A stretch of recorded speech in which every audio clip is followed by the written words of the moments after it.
Namaskar, Jai Shri Krishna. Admiring texts 4, 5, text 6 and text 7 of chapter 10, The Opulence of the Absolute of Srimad Bhagavad-gita. Texts 4, 5. Buddhir jnanam sammohoh kshama satyam damaha shamaha sukham dukkham bhavo abhavo bhayam chabhayameva cha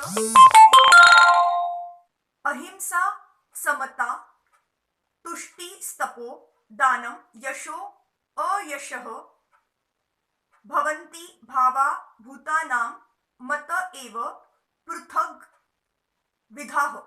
Intelligence, knowledge, freedom from doubt and delusion, forgiveness, truthfulness, control of the senses, control of the mind, happiness and distress, birth, death, fear, fearlessness, non-violence, equanimity, satisfaction, austerity, charity, fame and infamy.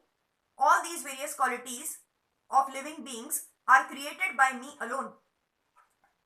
The different qualities of living entities, be they good or bad, are all created by Krishna and they are described here. Intelligence refers to the power to analyze things in their proper perspective, and knowledge refers to understanding about what is spirit and what is matter.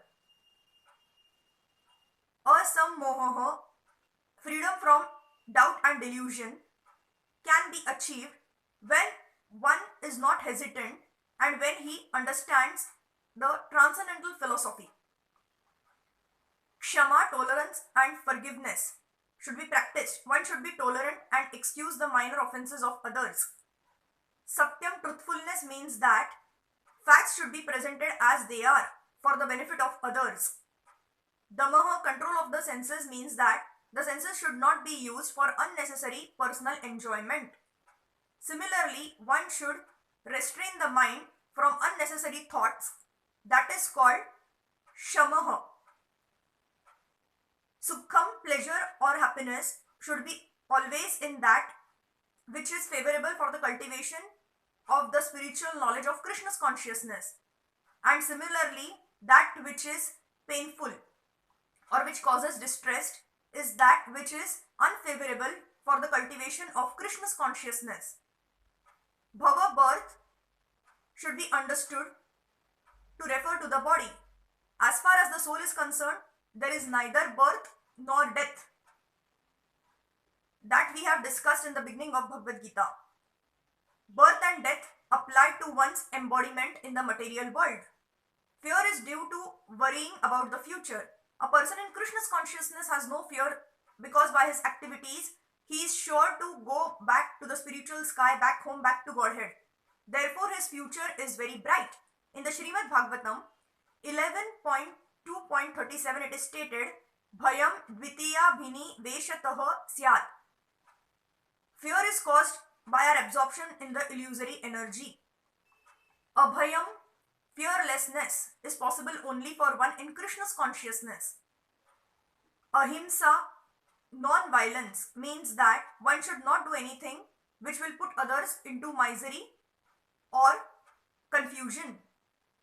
Samata, equanimity, refers to freedom from attachment and aversion. Tushti, satisfaction, means that one should not be eager to gather more and more material goods by unnecessary activity. Tapas means austerity or penance.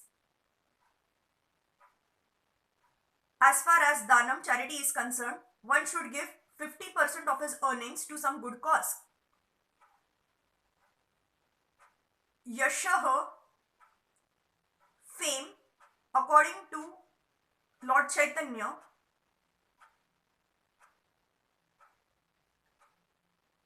who said that a man is famous when he is known as a great devotee. That is real fame.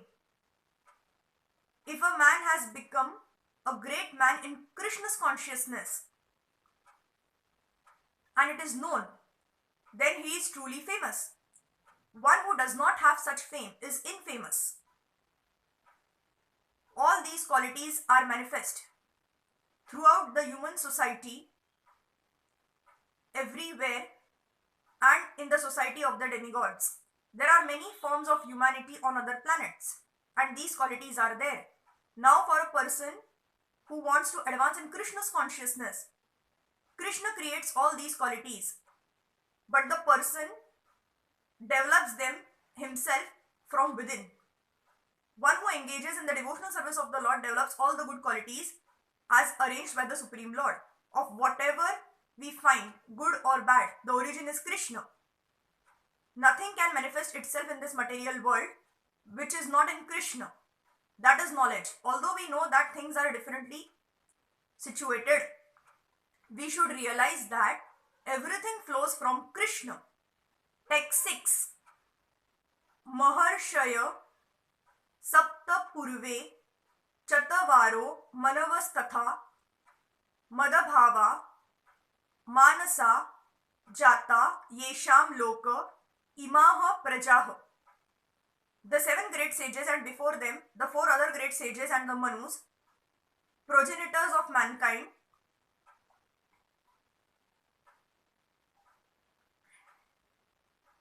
are from me, born from my mind, and all living beings populating the various planets descend from them. The Lord is giving a genealogical synopsis of the universal population. Brahma is the original creature born out of the energy of the Supreme Lord, who is known as Hiranyagarbha. And from Brahma comes all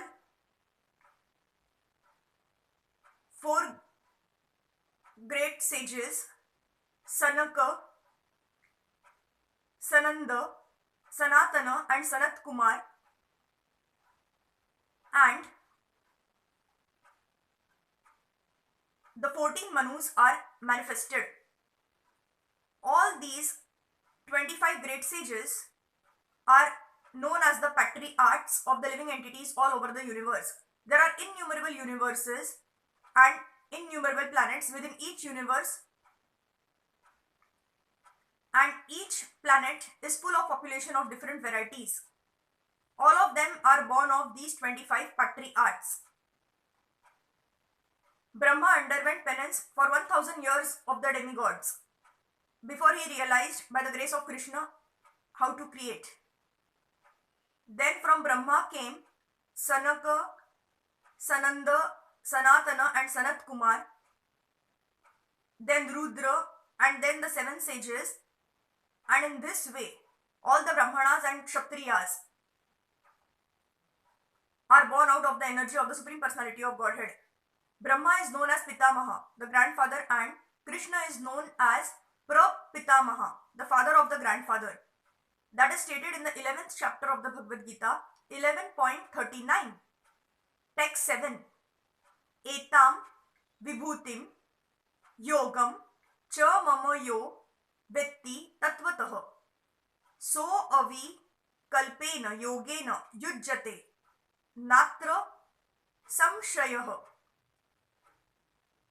One who is factually convinced of this opulence and mystic power of me engages in unalloyed devotional service. Of this there is no doubt.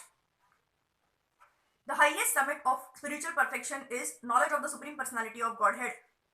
Unless one is firmly convinced of the different opulences of the Supreme Lord, he cannot engage in devotional service. Generally, people know that God is great, but they do not know that how God is great.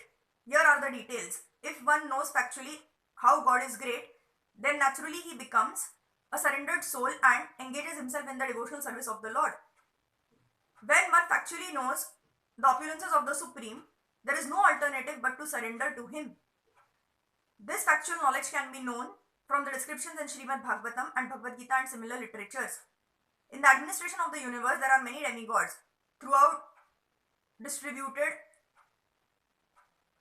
in the planetary systems, and the chief of them are Brahma, Lord Shiv, and the 4 great Kumaras and the other patriarchs. There are many forefathers of the population of the universe, and all of them are born of the Supreme Lord Krishna.